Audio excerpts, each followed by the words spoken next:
በምድር ዙሪያ ያላችሁ የእግዚአብሔር ቤተሰቦች እንኳን እግዚአብሔር ለዚህ ጊዜ ያደረሳችሁ። የሰራዊት ጌታ እግዚአብሔር ስሙ ለዘላለም የተባረከ ይሁን። ወንድማችሁ አገልጋይ ጆሲ ነኝ ከቦረና ከስፒሪትዌይ ቤተክርስቲያን። ዛሬ ማለዳ ደግሞ አንድ እግዚአብሔርን ቃል ሰሞኑን በውስጥ ስመላለስ የነበረው በቤተክርስቲያናችን ደግሞ ሊያስተምር ሐሙስ ሊያስተምር የጀመርኩት ትምህርት አለ። እርሱም ስለ እምነት ነው። ስለ እምነት ጥቂት ላወራችሁ መጥቻለሁ። ዕብራውያን ምዕራፍ 11 ቁጥር 6 ላይ ያለ እምነት እግዚአብሔርን ደስ ማሰኘት አይቻልም። ወደ እግዚአብሔር የሚመጣ እግዚአብሔር እንዳለ ለሚወዱትም ደግሞ ለሚፈልጉትም ደግሞ ዋጋቸውን እንደሚሰጥ ያምኑ ዘንድ ያስፈልጋቸዋል ይላል። እግዚአብሔርን ያለ እምነት ደስ ማሰኘት አንችልም። ወደ እግዚአብሔር የሚመጣ ሰው፣ የሚለምን ሰው፣ የሚጸልይ ሰው ከእግዚአብሔር ዘንድ እንደሚቀበል ማመን አለበት። ለዛ ነው የሰሙት ቃል ከሰሚዎች ጋር በእምነት ስላልተዋሃደ አልጠቀማቸውም ይላል። ስለዚህ እምነት በመንፈሳዊ ዓለም ከእግዚአብሔር ዘንድ የምንቀበልበት መንፈሳዊ እጃችን ነው። ሰው በእምነት ነው የሚቀበለው። ሰው በእምነት ነው ምድነው። ሰው በልቦ አምኖ በአንደበቱ መስክሮ ነው ምድነው። ስለዚህ እምነት ኃይል አለው። እምነታችሁን መጠቀም አለባችሁ። የእግዚአብሔር ቃል ሲናገር በእግዚአብሔር ያመነ እምነቱ እግዚአብሔር የሆነ ሰው ብሩክ ነው ይላል። አያችሁ፣ በእግዚአብሔር ያመነ በእግዚአብሔር የታመነ እምነቱ ደግሞ እግዚአብሔር የሆነ እምነቱ እግዚአብሔር መሆን አለበት። የሚያምነው እግዚአብሔር መሆን አለበት። ስለዚህ በሕይወታችሁ በአገልግሎታችሁ ሁሉ ጊዜ እናንተን የሚረዳ ማን ነው ካላችሁ እግዚአብሔር ነው። እግዚአብሔር ይረዳችኋል። እግዚአብሔር ከፍ ያደርጋችኋል። እግዚአብሔር መንገዳችሁን ይከፍታል። እግዚአብሔር ጠላቶቻችሁን ከዙሪያችሁ ይመታል። በእናንተ ላይ የወጣ የጨለማ ጉልበት በእናንተ ላይ አይሰራም። ስለዚህ በእግዚአብሔር የታመነ እምነቱ እግዚአብሔር የሆነ ሰው ብሩክ ነው።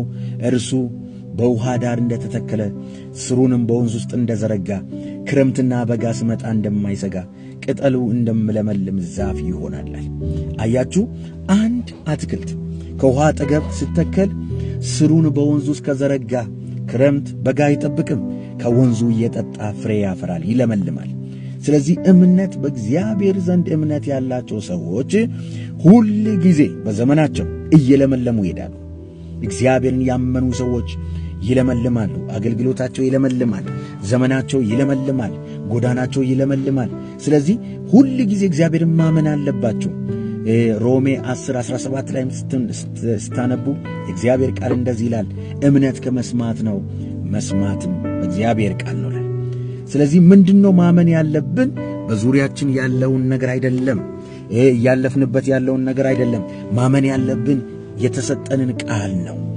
ቃሉ ምን ብሎሃል? እግዚአብሔር በቃሉ ምን ብሎሻል? እግዚአብሔር በቃሉ ምን ብሎ ተናግሯል? እግዚአብሔር በትንቢት ምን ብሎ ተናግሯል? እግዚአብሔር በአገልጋዮች ምን ብሎ ተናግሯል? እግዚአብሔር የተናገረውን ይፈጽም ዘንድ ታማኝ ነው። ስለዚህ በሕይወታችሁ ሁሉ በእግዚአብሔርም ቃል ስትመለከቱ አብርሃም እግዚአብሔርን አመነ፣ ጽድቅም ሆኖ ተቆጠረለት። አብርሃም የ99 ዓመት ሽማግሌ በ75 ዓመት እግዚአብሔር ጠርቶት የሚገርማችሁ 25 ዓመት ሙሉ እግዚአብሔርን ጠበቀ፣ እግዚአብሔርን አመነ፣ ይስሐቅንም ወለደ። ሳራም እነሆ ማጸኗ ሙት ሆኖ ሳለ ማትወልድ ሴት በ99 ዓመቷ እነሆ ትጸንስ ዘንድ በእምነት ኃይልን አገኘች ይችላል። ኃይል የምትፈልጉ ሰዎች፣ በአገልግሎታችሁ ኃይል የምትፈልጉ ሰዎች፣ ኃይል ያለው በእምነት ውስጥ ነው። እግዚአብሔርን ቃል በማመን ውስጥ ነው። ለዛ ነው ካሌብና ኢያሱ ወደ እዛች ምድር በሄዱ ጊዜ አዩ። ሲመለከቱ ሰዎች ረጃጅሞች ናቸው። እነሆ እነሱ በጠላቶቻቸው ፊት ራሳቸውን ሲመለከቱ እውነት ነው ልክ እንዳንበጣ ናቸው። ነገር ግን እግዚአብሔርን ስላዩ እነዛ የቀሩት ሁሉ የሚገርማችሁ ጠላቶቻቸውን አዩ። 10 መተው የተናገሩት ቃል በጣም ሕዝቡን አስለቀሰላል። ኢያሱና ካሌብ ግን አይዟችሁ እግዚአብሔር ከኛ ጋር ነው፣ ጠላቶቻችንን እግዚአብሔር ለኛ አሳልፎ ይሰጣል፣ እንደ እንጀራ ይሆኑልናል፣ እኛ እናሸንፋለን ብሎ እግዚአብሔርን አመኑ። እግዚአብሔርን መጣና እንደዚህ ብሎ ተናገረ፣ ከኢያሱና ከካሌብ ውጪ ሌላው አንዳች ሰው ወደ ተናገርኳት ማርና ወተት ወደምታፈሰው ምድር አይገቡም ማለት። ስለዚህ በእምነት ነው የተሰጠንን የተስፋ ቃል የምንኖር ሰው። በእምነት ዛሬ ተናገሩ፣ ይሆንልኛል በሉ። በቤቴ ላይ ይሆናል፣ በአገልግሎቴ ላይ ይሆናል። ልጆቼ ክብር በላቸው ላይ ይመጣል። እኔ አልቆምም። እግዚአብሔር ተናግሮኛል። እግዚአብሔር የተናገረኝን እወርሳለሁ። ጨለማ በሕይወቴ አንዳች ነገር ላደርግ አይችልም ብላችሁ በሕይወታችሁ ላይ መናገር ጀምሩ። አመንኩኝ ስለዚህም ተናገርኩኝ ይላል። ያመነ ሰው መናገር አለበት፣ ዲክሌር ማድረግ አለበት። እምነት አምናለሁ ማለት ሳይሆን በሥራ መገለጥ አለበት። የሆነ ቢዝነስ መስራት ፈልጋችሁ እግዚአብሔር የተናገራችሁ ሰዎች በእምነት ጀምሩ። አገልጋዮች እግዚአብሔር ቪዥን የሰጣችሁ በእምነት ጀምሩ። የምታየው በቀኝ ስታይ በኋላ ስትመለከቱ በቀኝ በግራ ምንም ነገር የለም። ለዛ ነው ነቢዩም ስናገር እንደዚህ ያለ ደመና የለም፣ ንፋስ የለም፣ ይሄ ሸለቆ ግን በውሃ ይሞላል። ስለዚህ እምነት ማለት የእግዚአብሔርን ቃል አምኖ ወደፊት መሄድ ማለት ነው። በእግዚአብሔር ቃል ብቻ ላይ መደገፍ ማለት ነው። እምነት የሚመነጨው ከእግዚአብሔር ቃል ነው። ከእግዚአብሔር ቃል ያልመነጨ እምነት አይደለም። ከእግዚአብሔር ቃል የመነጨ እምነት ግን እግዚአብሔር ይገኝበታል። ዛሬ በዚህ ምሽት እናገራለሁ። መውረስ ያለባችሁን በእምነት ትወርሳላችሁ። በእምነት ተራራውን ምድር ተራራውን ከፍታውን ትቆጣጠራላችሁ። እምነት ስታምኑ እግዚአብሔር ይረዳችኋል። የተዘጋ ነገር አለ፣ ይከፈታል። በእምነት ይከፈታል። በእምነት የማይሆን ነገር የለም። ያመኑ ሰዎች ኃይል በእነሱ ላይ ተገልጧል። የእግዚአብሔር ቃል ስናገር በእምነታቸው መንግሥታትን ድል ነሱ፣ ነገሥታትን ድል ነሱላል። ከሰይፍ ስለታመለጡላል። ከእሳት ነበልባል የእሳትን ነበልባል አጠፉላል። ዛሬ በሕይወታችሁ ላይ በተለየ አይነት መንገድ ጠላት ሊሠራው የሚፈልግ ሁሉ ከእምነታችሁን አንሱ። እግዚአብሔር አምላክ አዲስን ነገር በሕይወታችሁ ያደርጋል። ኢየሱስ ክርስቶስን ስትመለከቱ በዚህ ምድር ላይ በጣም የተገረመው በምንድን ነው ካላችሁ፣ በእምነትና ባለማመን መካከል ነው። ባለማመናቸው በጣም ተገረመላል። ሌላው ደግሞ እምነቱን አይቶ በጣም እንደዚህ አይነት እምነት በእስራኤል እንኳን አላየውም አለ። ያቺ ሴት አያችሁ፣ እነሆ እኔ ልጄ ታማብኛለች፣ ልትሞት ነው፣ እናና ፈውሳት ባለች ጊዜ አያችሁ፣ እንደዚህ አይነት እምነትን ያም ሴት ፍርፋሪ የወደቀውን ልጆች ይበላሉ አለች። እባክህ ፈውስልኝ አለች። የልጆችን ምግብ አንስተው ለውሾች ለቡችሎች አይሰጥም አለ።